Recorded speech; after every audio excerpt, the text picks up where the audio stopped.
One last thing. I have to say this. When the President of the United States says our patience is growing thin, and it relates to vaccines or whatever, when the President or any elected official tells the people, our patience is growing thin with you, it's running out, what's your response to that? I think my patience has definitely been wearing thin. That's a whole different thing. Who's the sovereign? It's us.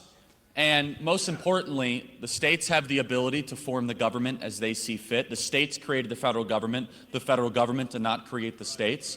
And we must understand that him saying the patience runs out with Americans, I think really violates a core compact of him trying to be a president of all Americans, regardless of whether or not they voted for him or whether or not they make the medical choices that he agrees with. But this is the most important thing, and this is why I believe the Constitution has stood the test of time.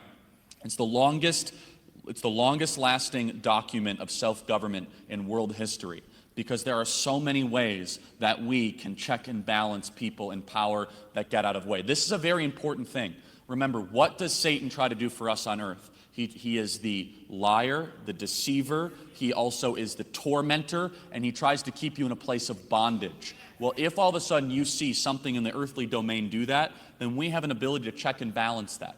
And that's what the Founding Fathers gave us. They realized that one person is not meant to rule the many. Yeah. And what you realized before the American system is there was always something in common, is that there were more serfs than there were masters. There were more slaves than there were owners. The American system turned that on its head completely, where all of a sudden you actually have the power, you have the ability over the people that think and act as if they're in charge of you.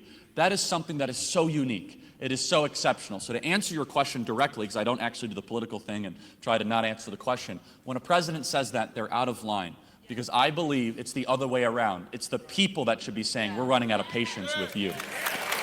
Come on, y'all. That's it right there. Woo!